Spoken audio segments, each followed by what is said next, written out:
So, my belief is that motherhood is a leadership position. I think sometimes in the workforce, people think of motherhood or parenthood in general as a liability, but more so for moms, they think of it as, oh, you're going to need time off, you're going to have to get your kids, but they think about all these other inconveniences somehow that is created by motherhood. And I kind of challenge that thought process. Hey, and welcome to the Parenting on Purpose podcast, your podcast to mirror your self development journey with your parenting journey, because it is amazing what can be accomplished with a little bit of purpose. I hope you enjoy. Welcome to Parenting on Purpose. All right, parents, welcome back to Parenting on Purpose. We are so excited. I have Miss Doris Jackson Shazier with me today. Doris, welcome to the show. How are you? I am doing so well. Thank you for having me. I'm really looking forward to it. It's going to be a fun show. We were just chit-chatting before. I love your focus. This is going to be so fun. So Doris is a leadership coach and executive consultant, and really parallels being a mom and a parent and how those attributes can help you succeed in the leadership and business world. So this is going to be a really fun episode. So super excited to have you, girl. Welcome to the show. Can you please start us off by telling us one thing that you do every day in your life, Miss Doris, to show up on purpose? Ooh, one thing I do every day. So I am very, very good, or I've gotten very, very good at working on my presence. I was one of those people that I was always either planning the future, meaning thinking about what's going to happen tomorrow, the day, after. I've learned how to put those on a checklist, add those things to my calendar, and every day I spend moments to focus on today. Nice. What do I want to achieve today? Who do I want to impact today? Who day do I want to make better? And so these are kind of questions that I start my day out with, like, okay, what's going to be my impact today? I love And that. who day do I want to make better? And so that applies to my children, that applies to some of the contractors and people I work with. But I intentionally try and make an impact each day. On someone's life. Yep. That's awesome. I love that. Very cool. It reminds me, I used to have this practice of like once a week I was going to call somebody that I haven't talked to in at least a year and make it a point to like reach out to them once a week. And I would do it twice a week. One would be family and one would be friends. And it was just so cool, the conversations and the rekindling of friendships that you would have from that. So what a cool practice. I love that. That's amazing. That's a cool practice too. That's a good one to adopt. I like that. This is why I always start the show with this question, because we have a lot of really kick-ass people on this show. And if I can learn like one cool thing from them on how to be purposeful in my life and, intentional, you can bring that into self-development, a professional world, parenting, self-growth. It all correlates. So this is awesome. You got me so excited with the whole parallels between being a parent and being excelling in the professional world. So why don't you give us a little backstory of like how you got to this place, what you were noticing, and then I would love for you to share a little bit of what you were telling me before with how these things kind of parallel each other. Awesome. Yes. So really these are revelations or hindsight thoughts. So I won't pretend that I always understood this or I always quite got it. It's when I sat back and reflect and really looked at what's my secret sauce? What are some of the things that I have done well or that have contributed to my success? And I found that they kind of were the same things, whether I was at work or home. It was my ability to really navigate or exercise these very specific skills that really help create success. So the way I framed it is I help others to create high accountability, high morale environments in work or at home. So my belief is that motherhood is a leadership position. I think sometimes in the workforce, people think of motherhood or parenthood in general as a liability, but more so for moms, they think of it as, oh, you're going to need time off, you're going to have to get your kids, but they think about all these other inconveniences somehow that is created by motherhood.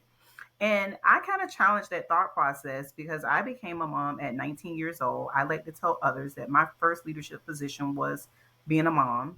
And I learned a lot about how to manage people, how to manage myself, Yeah. um, how to manage time, how to manage a budget, like all these different things I learned first as a mom. And then I was able to take those skills and transfer them into the workforce.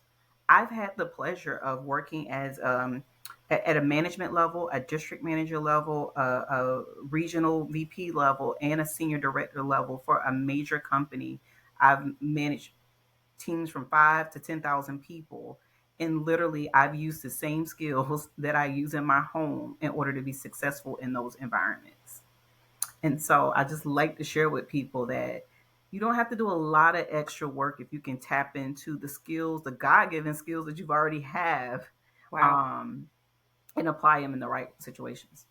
See, I knew this was going to be a hard hitting podcast, and you hit it on the head. Like, it is looked at as a liability, and sometimes we show up that way. And if you're showing up that way, what's that Emmett Smith quote? Like, if you look good, you play good. If you play good, they pay good. You know, it's Yep, like, yeah, like if you're showing up with that mentality, like what are you attracting into your life?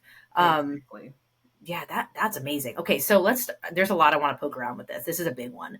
Let's start with, why do you think that is, girl? Why do people look at parenting as a liability? And then what is the big shift that has to happen in the mentality for them to now be on your side of it, and focus it as, hey, these are actually something I'm already doing. Now I can get even better here because I've already done it here. Yeah, well, because I think about from a company perspective, the company is always thinking about operational costs and it's thinking about efficiencies, right? And so when you have Mm, someone who is a parent, what it does for them is it becomes a complete competing priority. When you're a parent, now you have something that may mean yeah. more to this person than this job. And Yep. so that's what I think most of the conflict comes in, is that they're trying to manage competing priorities instead of allowing that priority to be the motivating factor for that employee. So it's a big difference in me Yeah. looking at you being a parent as a liability versus me coaching and developing you, because I know that your why is super important. You show up here because you have that little one to take care of. Now, how do Right. I leverage that in a positive manner to inspire you versus feel like I'm competing with your child? And I think that's where the conflict comes in. And that's the mental adjustment that leaders have to make as it relates to parents.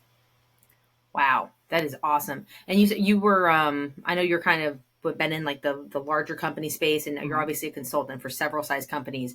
But do you find that across the board? Like, I work for a Fortune 500 company, so like it, definitely has a bigger mentality. But do you find like capsize on companies, they all kind of have that same thought process?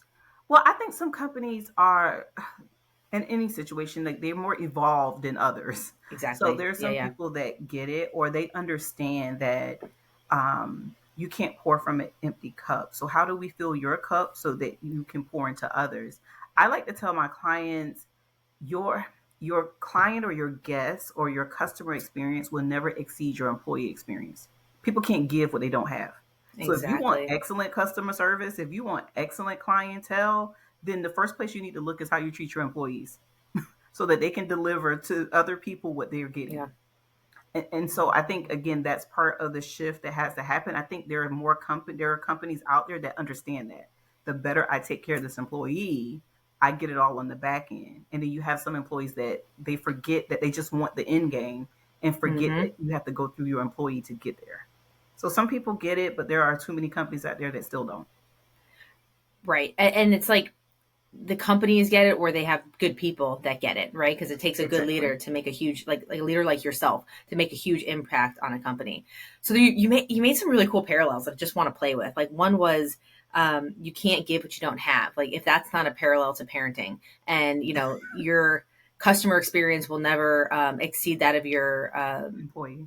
employee experience, your child's experience of your family culture can never exceed that of what you give yourself as a parent. You have to start here. That's exactly where it goes. That's exactly how you translate that right into the home.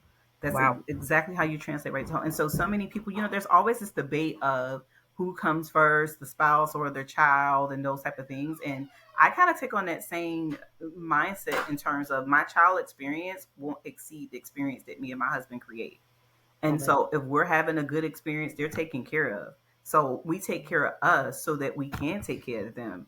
It's not a conflicting priority for us. We come first. It's put on your oxygen mask before you put on somebody else's. Yeah, If we pass exactly. out, we can't put on their mask, Exactly. Exactly. We all die. We all go down. Yeah, we all going down. So Oh my God. I see, people have that debate, and I'm just like, I can't relate. I don't understand what's the debate there. The child experience is not going to exceed Yeah, the parent's I love experience.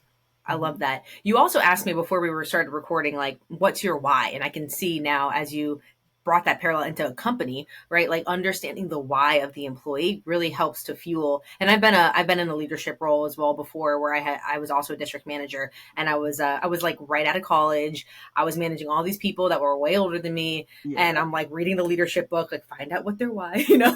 But yours was very authentic, and I'm trying to like implement this. But I remember my answer to you was like when I needed advice, I was looking at people very like patriarchal that were like now grandparents and they're giving advice on how to parent. And I'm like, that's awesome, Miha, but you're 75 years old. Like that does not pertain to me. I want someone who's in it. And I love what you just said because companies are evolving just like we are evolving as parents. We don't Yeah. want to parent the same way we were parented because No. we see how dysregulated that left us. And to your point, how we weren't putting ourselves first, so nobody could progress. And companies are doing the same thing. So, and I think you see that in a lot of different places Oh, in our definitely. society. But it's really cool. It's like kind of maybe slower trudge than we'd like, but we are getting there, little by Yeah, little. So companies move a little bit slower. It's like moving a cruise liner versus like a yeah, rowboat. Like it takes them longer to kind of turn, sure, but you can see that evolution happening in some of the brands.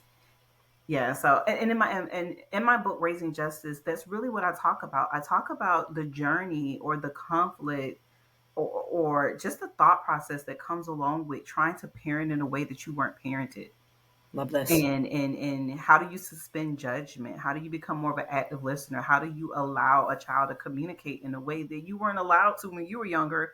Like we all have those stories of if I did that, my mom would have, kind of Yeah. thing. And so in that book, I really take people on the journey of me trying to parent in a way that I wasn't parented and what it feels like to kind of give what you didn't get. So we'll start here. I wanted to. I'm excited you brought up the book because I wanted to ask about it in context of. You mentioned parenting and being a mother of a daughter and raising your daughters to be leaders and your your children. So we'll get to that in a second. But let's start with what you just brought up, which is how do you parent in a way when you weren't parented? Like you don't have relevant evidence. So Mhm. how do you do that? So tell me what were the triggers for you that made you realize like this needs to change? And then how did you go about that exploration and what did you find out? Well, I think it started with we all have the things that we wish we would have had, right? So I think it starts from inside of when I'm a mom, I'm not going to do that to my child. And then you quickly find out how it happens, right? Like you're like, "Oh man, I thought I would have never did that." And then you see, Yeah. "Oh, that's why she was so upset when I ran out that way, that fear." And you get those emotions. So I think in motherhood you really do understand your parents a lot better. Like you get some Oh yeah. understanding, but then also you're on this journey to kind of give the child the things that you wanted to have. Yeah. So I think it began there, is wanting her to have things differently than I did. Now I'll tell you, just to put it into context, a little bit of my parenting story. I Please. was, and this is how my book begins, I was a 19-year-old first generation college student that found myself pregnant by someone that I knew I wouldn't have a relationship with. And so I was on a full scholarship, the first person to go to college in my family, and I felt like I had messed up my whole life Wow. finding myself pregnant. And so that's the first chapter, but the way the story ends, and I tell people the beginning and the end because the meat of it is in the middle. The way Mm-hmm. the story ends is I had the opportunity to see my 19-year-old walk across the stage. That's It was awesome. a story that almost didn't happen. So she graduated college at the same age that I was contemplating what am I going to do with my life. So it's a very good full circle encouraging moment to kind of see that journey take place. And Love so that. yeah, so in trying to parent in a way that I wasn't parenting, the first thing it started with was wanting to just give her something that I didn't have, wanted her life to be better than mine.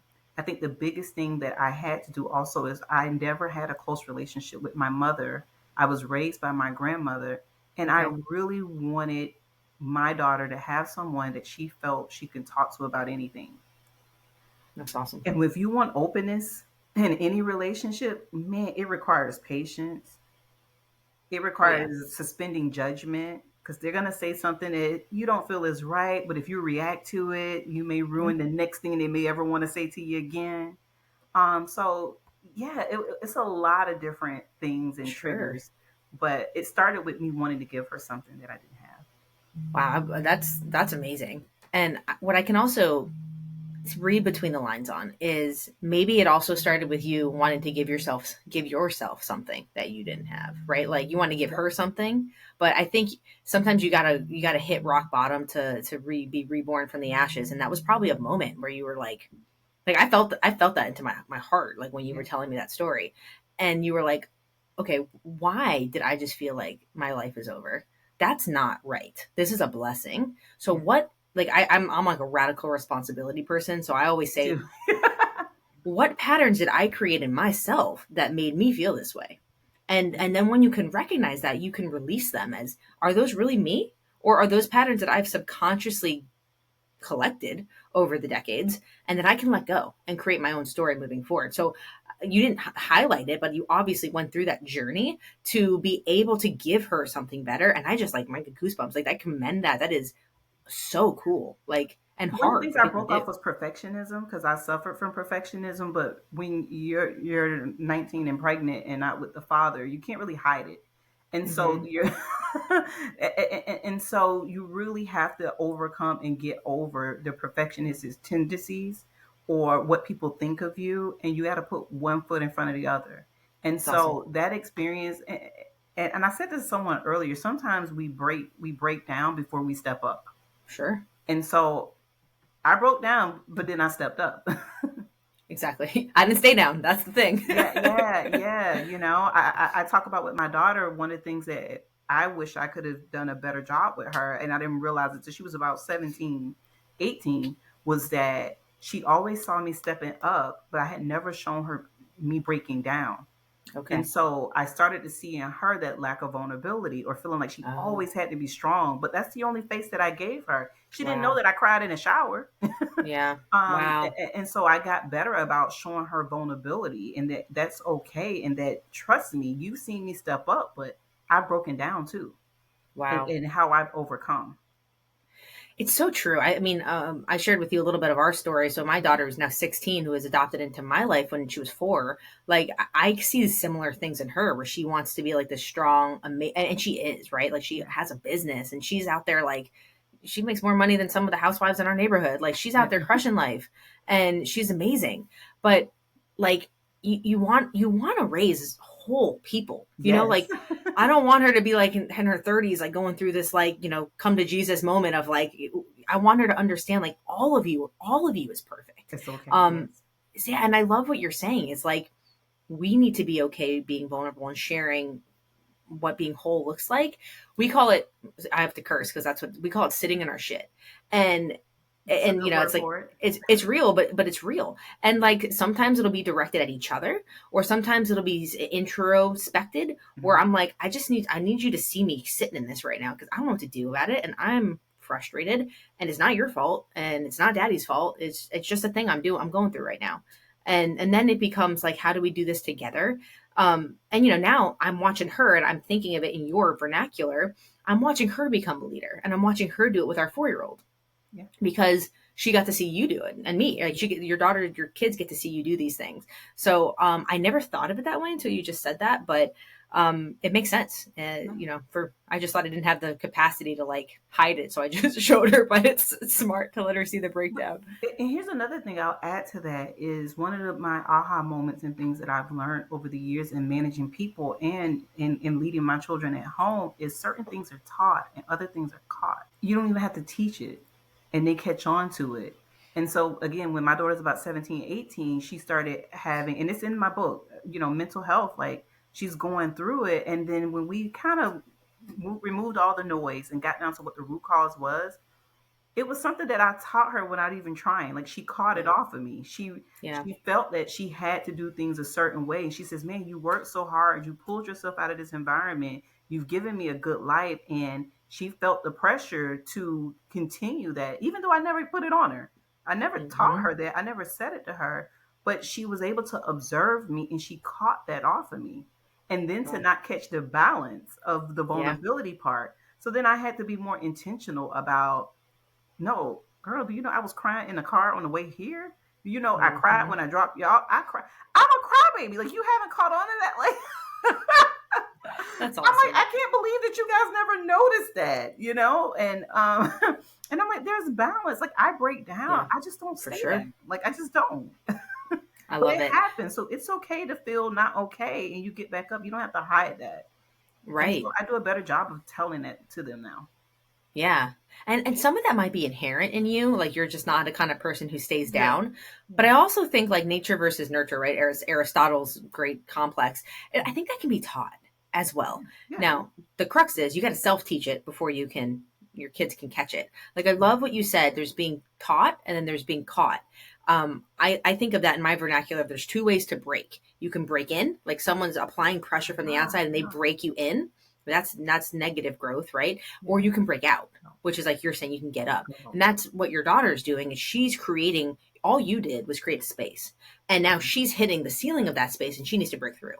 And that's her way of doing it is you have to go through the shit. You have to go through the Yeah. hard stuff to in order to proceed from there. That's such a cool lesson. I want to tie that into raising children to be leaders. Now, Mhm. you do this in a professional capacity, you make the parallels to the family. What are some of those attributes? And then how do we intentionally wrap them into our being present with our children so we can help them to develop these characteristics for themselves? All right. So some of the things that we may use at work, like you hear the individual development plans, we hear about setting SMART goals.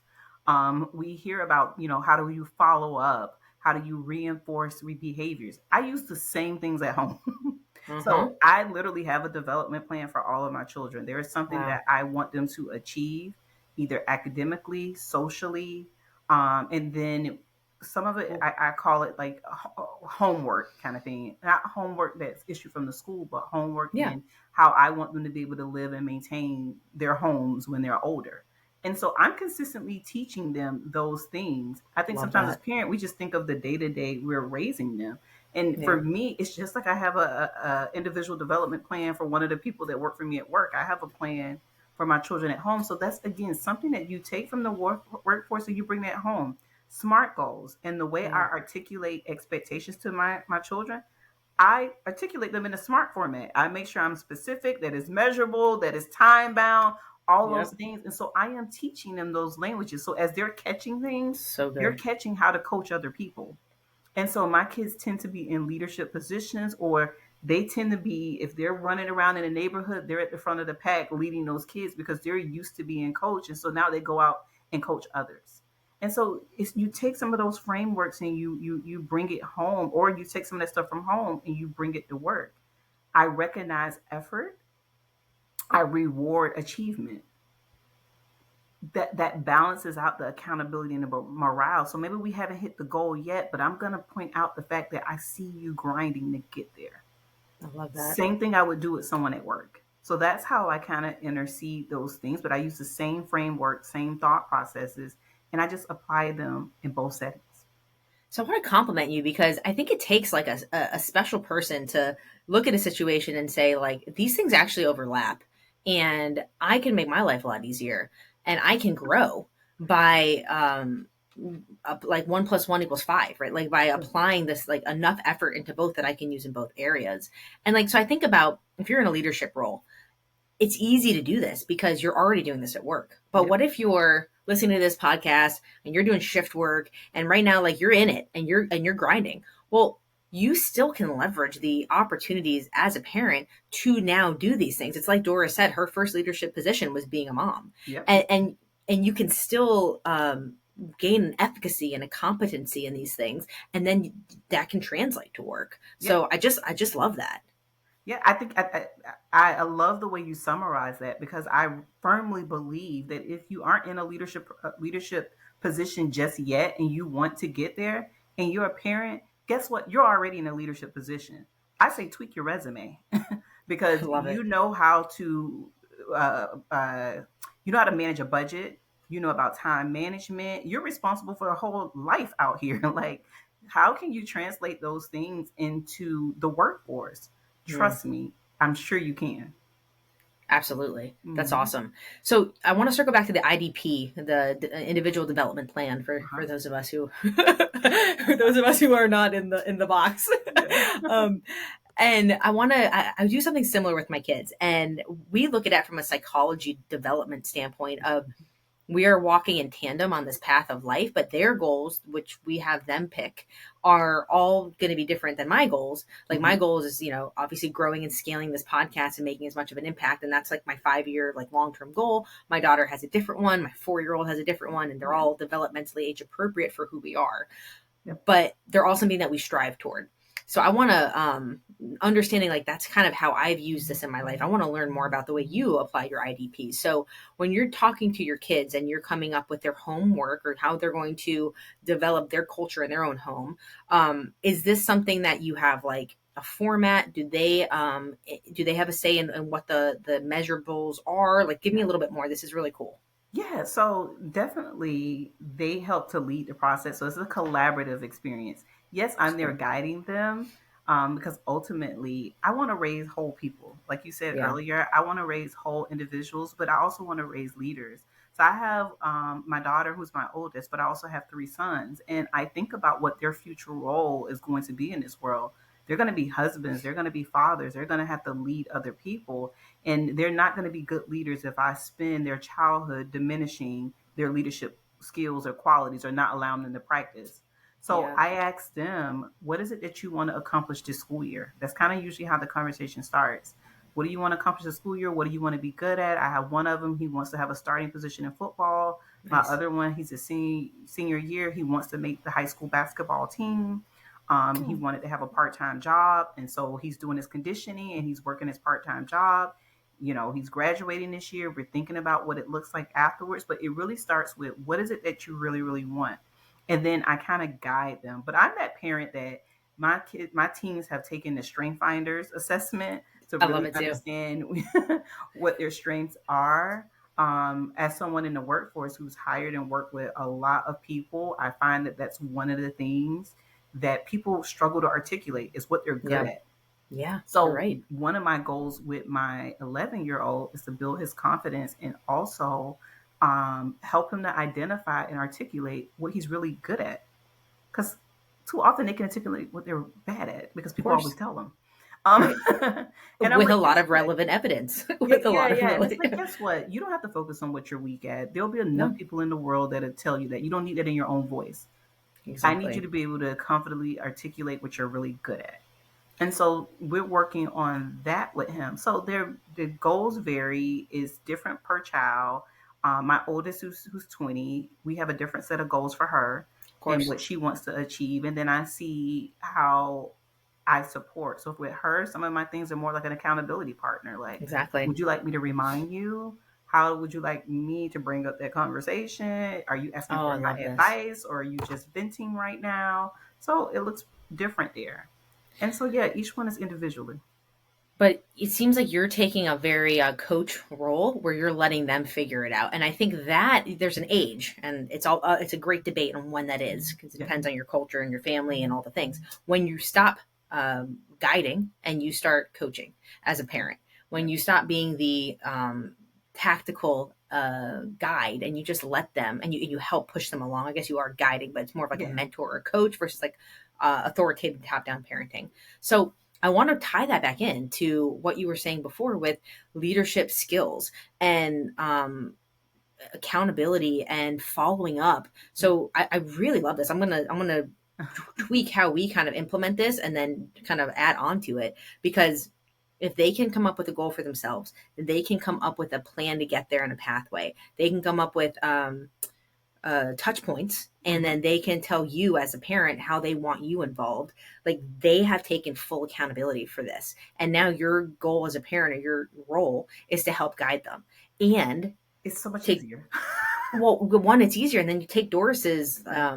tactic and then have the conversation on how they can apply that to high school sports, the I'm trying to think of the Yeah. army before you go to the army, JORTC or ROJ. JRTC. Yeah. Yeah. And so that's kind of what my role is in it is once they tell me something that they like or a goal that they have, then I help them to scale that bigger and help them to understand the natural consequences, whether it's positive or negative, or hey, have you thought about this portion of that? Or you also need to consider this portion of this, And so it's more like a partnership, but what it does is it creates a closeness with them that Yes. they'll Yes. come to me and talk to me about anything. Like people always That's awesome. compliment me and my daughter's relationship. Like, how do you guys get so close? Because I'm not close like that with my mom. I'm not close like that. I'm like, I think the biggest thing I've done over the years is number one, I've been a great advocate for her. I've never been in a predicament where I lost my credibility, meaning she came to me and I didn't believe her, or I jumped on her and didn't have all the details. And so I have great credibility established with her. But also, That's I know awesome. how to suspend judgment. I know how to sit there and wait and say, do you want me to give you the answer, or are you just venting and you want to figure this out? I don't shelter them from mistakes. It's okay to make them. It's a part of growing. And Yeah. so I'm not going to let them get hurt, but I don't mind letting them feel the natural consequences to their actions because I feel like it's important. So if I tell you to study and you don't study and you fail the test, you're going to deal with the natural consequence. You make the choice. I'll let you make the Yeah. choice. You deal with the Amen. consequences. Love this. Ooh, we only have like a few minutes left, and there's so much I want to dig into still. This is great. There's like a few times that you said something, and I'm thinking to myself, like, this is hard. This is hard for, like, I can't even do this for myself. Like, I have a hard time suspending judgment on my own self. Like, so, It's so, hard. It is hard. Like I'm not gonna pretend that it's easy to sit there sometime and listen, but I would tell you I think that it has been helpful because I of think if I course, would have reacted to certain things that I heard early on, then I definitely wouldn't have known other things. give me some tactical advice, either in the workforce or for home, on how or like what to say. Like, you know how they have those books like eat this not this when you're in Yeah. college, like don't say this, say this, for like suspending judgment with your kids. So instead of just jumping right in, like what's the liaison like phrase, like give me something. First thing I would do is take a deep breath because physically your body is reacting to whatever the surprise or shock or whatever's about to give your reaction. Deep breath, like breathe in, breathe out so you can release some of that tension, open your lungs back up and Fair. chill a little bit. And then I think sometimes people are afraid to pause conversations. And we didn't do this very well early on, but we've gotten much better about it because I think sometimes we feel that urgency to resolve. Right. And no, we just like, hey, give us a second to think about that. Like you just laid a lot on me. Give me a few minutes and go get something to drink, come back in here at 10:30 or whatever, and then Love we'll finish that. talking. Just take a break. Like if you feel like you're gonna react, break the conversation. Hey, give me a second. Love this. And then that way you don't have to react a certain way. You got a moment to think about it. You can call up a best friend and like, girl, this child just said, whatever the case is, you Sure. can kind of react, get it out, and then now you can come back to the conversation a little bit more composed. And I'm good at that a lot of the times. A lot. I don't get it right every time because Sure. sometimes the 1-2 punch comes so quick. I'm like, what? What did you just do? Because I automatically understand the implications of what Of happened and course. maybe they didn't get it. Of But course. for the most part, what I do is if I know my first reaction is probably not going to be positive and I really want them to think it through, I pause the conversation. Okay, good. Hey, thank you for Lovely. letting me know. I'm gonna need a second to think about what you just told me. Give me like 10 minutes and I'll come back to your room. Let me think about what you just said. But you will go to your room. Yeah, yeah, yeah. Like, go chill out in your room for a second. Let me really think about this, because at least I don't say anything that I can't Exactly. take back. He Now can't you can do unhear damage once I say control. it. Exactly. And like you said, you kill yourself as a credible force if you're just because these kids are smart, smart. They're like, I just see you as a dysregulated adult, and now I'm shutting off. And that age happens early. Like I can see my 4-year-old glazing over sometimes. Like, Well, sometimes we have unreasonable expectations of oh, for kids. sure. We react and can't control our own emotions, but we expect them to have composure when the teacher says something they don't like. And then they Hmm. say something back, and then we come back, and then we blow up when they say something to us. And it's like, you just literally did the same thing. Oh, Like you don't 100%. you don't have self composure, and so 100%. they don't either. Of I course. teach my kids that you're either going to be a thermostat or a thermometer. And Yep. so that's the mantra that I give myself Love it. at work and at home. Are you a thermostat or a thermometer right now? Thermometers take temperature. So wherever you stick them at, they're going to be the temperature of that environment. But Love it. thermostats change temperatures. Yep. They adjust the environment. And so when So I good. find myself in a moment, whether I'm at work or home and I'm about to react, I say thermostat or thermometer. And I'm always striving to be a thermostat. For sure. Right. And it's aspirational and that's okay, right? Like it's you have enough wherewithal to one, take a second, and two, have a goal in that moment so you Yeah, can yeah, be better. Right. Like again, this is a day-to-day grind and a yeah, fight, but it's why it's so worthwhile. yeah. Right. Like in our house we say you can be a carrot, an egg, or a coffee bean, right? Like the Mm-hmm. carrot, you put it in boiling hot water, it gets soft, it loses all form, right? Mm-hmm. There's no composure anymore. You put an egg in boiling hot water and it becomes hard. Like there's no way to learn and grow. You put a coffee bean into hot water and it changes the whole pot of water, right? Like be the person who changes your environment. Have enough self love to take that second and say, like basically what Doris says, I can take the skill sets here and I can take them here and I can make them commingle because it's our world, right? We just got to Yeah. take the extra time. So there's two more things I want to talk to you about. And I know we're coming to the end of time, but this has been so wonderful. One of them is self-advocacy. I know a big thing that you focus on with your the companies that you consult for and your families is helping your children to properly self advocate. That's a tough one in today's environment, especially like my age adult parent, in their 30s or so, like we remember our parents, and I'm not specifically saying mine, but just in general, like my husband comes to mind, where you're not allowed to voice your opinions, or it's felt disrespectful. And then now you have like the Gen Zs or whatever, where it's maybe a little too much. Like we gotta find like a regulate in the middle. So walk me through like how you guide people with their children to self-regulate. I'm gonna self-regulate, self-advocate. Self-advocating. Yeah. Yeah, and I think it's part of the same strategy as we're on the listening end. Okay. It's kind of almost beginning with the end in mind, and really, how do we teach our kids to kind of align what they really want with their actions, or how do they articulate that? So it's something that Okay. I'm still working on, especially with my 11-year-old and my 5-year-old. Even teaching him like, hey, babies whine because they can't speak. Now you're 5, you can speak. You no longer need to whine. You just say the words. Like that's why they do that. And then he's like, oh, well, I'm not a baby anymore, so I don't need to do it that way. It's like, so how do we Mm-hmm. teach them how to just really articulate what they want? And I think that's where self advocacy really begins. I think the other part is, That's true. and again, I talk about it in my book about advocacy, but in one of the instances, Justice was 4 years old, and she came to me and told me that she didn't want to be somewhere because she felt like the person didn't love her the same way they loved her brother. And I said, did they hit you? Were they mean to you? Did they? No, no, mommy. Did they do anything? No, no. And I said, well, why? Why do you think that? I don't know. Mm-hmm. I can just tell. She was 4 years old. And so Yeah, what she yeah. was displaying to me was intuition. Of So in course. that moment, I could have said, you're wrong. Of course. She loves you just like she loves him. I'm going to make you stay because I end up losing the vacation that I had planned because I took her.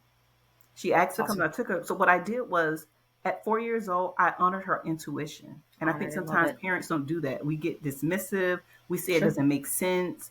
We say, it's irrational. We do all of those little things. And what we really don't realize we did was we planted a seed of Of disbelief course. Yeah. with them. And so that's what I would say. How do you help your kids to honor their intuition? Sometimes they're right, sometimes they're wrong, but how do you Sure. help them to honor it? Because it's good practice for self advocacy. So at 4 years old, I Mm-hmm. said, you don't have to have any evidence. The person didn't do anything wrong, but something in you made you feel that way, and it's okay. So let's go. You get to go. Yeah. Just because you felt that way and you articulated it. And yeah, in the short term, it might have looked like a negative, like right, you sacrificed some alone time. But in the long term, what It about the caused, relationship you have? Of course. in my book, it caused a whole discord with the family Of course. Oh wow. because I took her and they thought that they had did something wrong. And even Of though I course. said no, nobody did anything wrong, she just doesn't want to stay. The implications were we must have did something wrong because why are you taking her? Sure. And to this day, I never believed they did anything wrong, but that's how they felt. So Yeah. it was a contentious moment for me to Yeah. honor my child. It was very Yeah. contentious. But it probably meant the world to her, and like gave her a leg up on confidence to be able to stand up for herself and do it in a way that was respectful, and not to feel like, because you remember this as a kid, you feel like you either have to fall on a sword, or like you Yeah. feel like something's wrong with you just because you're trying to keep people happy and you don't really understand why. Like, how does that create a whole person? And then So you grow up and you have these people who are people pleasers, and you wonder why yeah, they're so people. Like, you raise them to be people pleasers. Like, exactly. Yeah, because you don't honor their intuition. And yeah, like obviously from a life experience standpoint, like we got it. Like the parents, we got that. But yeah, when it comes to intuitive instincts and just like, that's why I love kids so much. Like give me a good kid and a dog all day. Like yeah, they're just yeah. so pure in heart and soul. And if I don't know about you, but I go into the parenting journey wanting to learn more than I impart, and you have to be open to it. It Yeah. doesn't happen on its own because it's so easy to be dysregulated. But it's all it takes is a little intentionality, and it's amazing what you can learn. I love it. That's awesome. Okay, so I have one last question, and I Okay. promise I'm going to wrap this up. So we didn't talk about this. You didn't talk, like, this is not an area of focus, but it definitely is you. And I would be remiss to not kind of pull this out. Okay. You have this grounded energy about you, this confidence, this very vibrant like energy. And I want to know what types of practices and things that you do with your kids that help. I know, because I know you do it. I know we didn't talk about this. I'm throwing this out there, but I just feel it. I'm going off a vibe Yeah. that you do with your kids to help them to learn that. I don't know if it's affirmations or if it's like, I think you said it really well earlier. We're starting with the end in mind and where they want to be, like long term Mhm. focused. So I'll let you take it wherever you want, but I Okay. just feel like there are things that you do that we should all probably learn from. Well, here's one of the first things I would tell you. I role model. Again, I'm hyper aware that certain things are taught and other things are caught. And sometimes we catch on to more than what our parents say. I never Yeah, want to be a parent that was do as I say, not as I do. So you see me do other stuff, but no, I'm telling you to do it this way. sure. And so I have high accountability for myself to role model the things that I want my kids to do.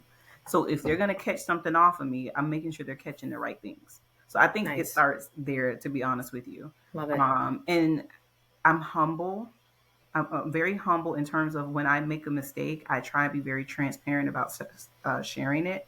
I don't think people share their mistakes or their valleys enough with their children. And again, age Love that. appropriate, Of course. but how do we share when we're down instead of just when we're up?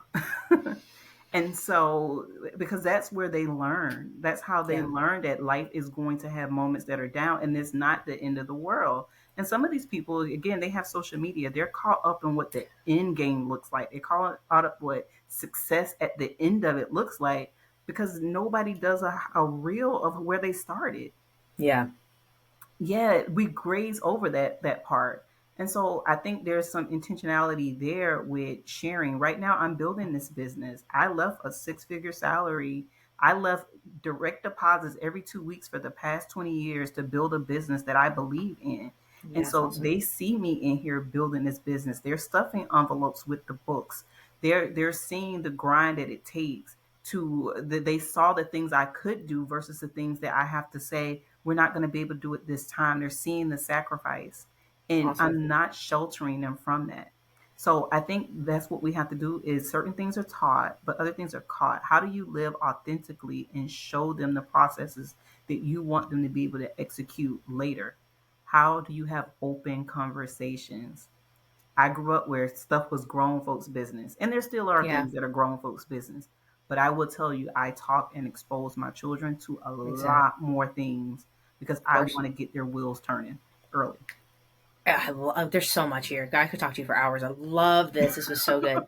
But it's true, because if you allow them to play early on as an adult under your garnership, like, I would much rather them do that than do it in college when I don't know who knows what kind of company they're keeping, I right? would, my daughter's 13 years old when I got her own bank account. She started working at 16. We saw her how to balance it. She's now 20 years old and have never had an overdraft. That's awesome. It's awesome. I love it. Yeah, my 17-year-old had a few, but we finally at a place that they're not happening anymore. But again, Yeah. he's learning with the Sure. protected environment and under guidance. So I'm hoping they will be better at budgeting as Of course. adults. Well, of course, because they'll have experience They got versus the experience already. we don't trust you, so we're gonna wait until you're trustworthy. Like, what does that Yeah. even mean? Yeah, No. no. It's a So rites of passage for 13th birthdays. We all go and open a bank account. You it's get your awesome. ID card, the whole little experience, and then we start teaching them how to budget.